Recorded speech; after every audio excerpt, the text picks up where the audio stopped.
চলে এলাম এক নতুন ভিডিও নিয়ে। ওর নাম আশু। আজ আমি ওর সাথে এসেছি বাবা বড় কাছারির মন্দিরে পুজো দিতে। প্রথমে অটো ধরে চলে গেলাম বাখরাহাটে। ওখানে নেমে মন্দিরটুকু রাস্তা গেলাম ভ্যানে করে। এই রাস্তায় ভ্যান চড়ে যাওয়ার মজাই আলাদা।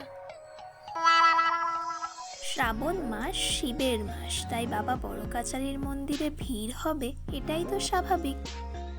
মন্দির চত্বরে পৌঁছানোর পর এক দোকান থেকে পছন্দের ডালা বেছে নিয়ে প্রথমেই পুজোটা করে ফেললাম।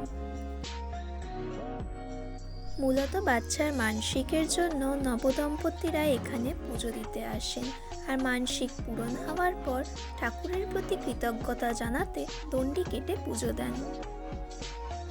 পুজো দেওয়ার পরে চলে গিয়েছিলাম আমাদের পছন্দের এক খাবারের দোকানে। মন্দির প্রাঙ্গণকে ঘিরে রয়েছে বিভিন্ন ধরনের দোকান, যেমন পুতুল, বাচ্চাদের খেলা, ঠাকুরের ছবি, মূর্তি ইত্যাদি। আজ থেকে প্রায় ১.৫ বছর আগে সারিবদ্ধভাবে সাজানো এই দোকানগুলি ভয়াবহ অগ্নিকাণ্ডে নষ্ট হয়ে যায়।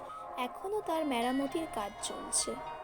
আমাদের দিন তো ভালোই কাটলো, তবে তোমাদের ভিডিওটা কেমন লাগলো কমেন্টে নিশ্চয়ই জানিয়ে দিও। টাটা।